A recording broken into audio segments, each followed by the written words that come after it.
15 August 1947 આ હતો આઝાદ ભારતનો પહેલો દિવસ। 200 વર્ષના સંઘર્ષ પછી આપણો દેશ આજે આઝાદ થઈ ચૂક્યો હતો।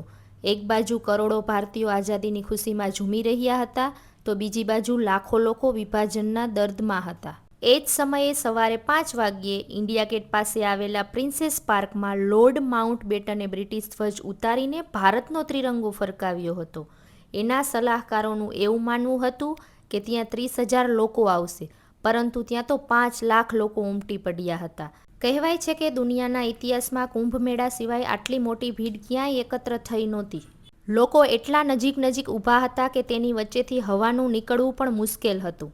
તેની વચ્ચે હજારો એવી મહિલાઓ પણ હતી જેઓ પોતાના દૂધ પીતા બાળકોને તેડીને ઊભી હતી, એ ડરથી કે તેના બાળકને કોઈ કચડી ન નાખે। તે સમયે પંડિત જવાહરલાલ નહેરુ ત્યાં પહોંચ્યા અને તેમને જોઈને લોકોએ ભારત માતા કી જય અને જય હિન્દના નારા લગાવવાનું શરૂ કરી દીધું। એટલી જ વારમાં લોર્ડ માઉન્ટબેટન પણ પહોંચ્યા અને જવાહરલાલ નહેરુની સામે જોઈ કીધું, ચાલો ધ્વજ ફરકાવીએ। તેના પછી પ્રિન્સેસ પાર્કમાં ભારતનો મહાન ત્રિરંગો ફરકાવવામાં આવ્યો અને માઉન્ટબેટને પણ ત્રિરંગાને સલામ કરી। આ ઐતિહાસિક દ્રશ્ય જોઈ 5 લાખ લોકોના મોઢામાંથી પહેલીવાર એક જ શબ્દ નીકળ્યો, ભારત માતા કી જય। જેમ ભારતનો ત્રિરંગો હવામાં લહેરાયો, બરાબર તેની પાછળ આકાશમાં ઇન્દ્રધનુષ દેખાયું હતું। એવું લાગતું હતું કે જાણે કુદરત પણ ભારતની આઝાદીની ઉજવણી કરવા અને આ ક્ષણને વધુ રંગીન બનાવવા માટે તૈયાર થઈ ગઈ હોય। આ વિડીયો દ્વારા હું તમને દુર્લભ દ્રશ્યો બતાવું છું જે તમે ક્યાંય જોયા નહીં હોય। જે આઝાદીને લઈને દેશના સ્વતંત્ર સેનાનીઓએ તેમના પ્રાણોની આહુતિ આપી, તેને સત વંદન।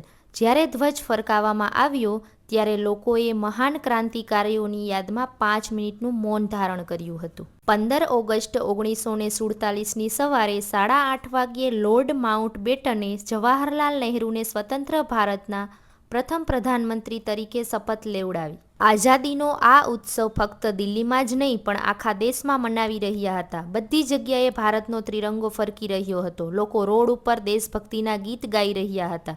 બધી જગ્યાએ ભારત માતા કી જય, જય હિન્દ, જય ભારતના નારા લગાવી રહ્યા હતા। ભારતને એક સ્વતંત્ર રાષ્ટ્ર બનાવવા માટે જે મહાન ક્રાંતિકારીઓએ પોતાનું સુખી જીવન અને પોતાના પ્રાણો દાવ પર લગાવી દીધા, તેમના સન્માનમાં કોમેન્ટ બોક્સમાં જય હિન્દ, જય ભારત જરૂર લખજો।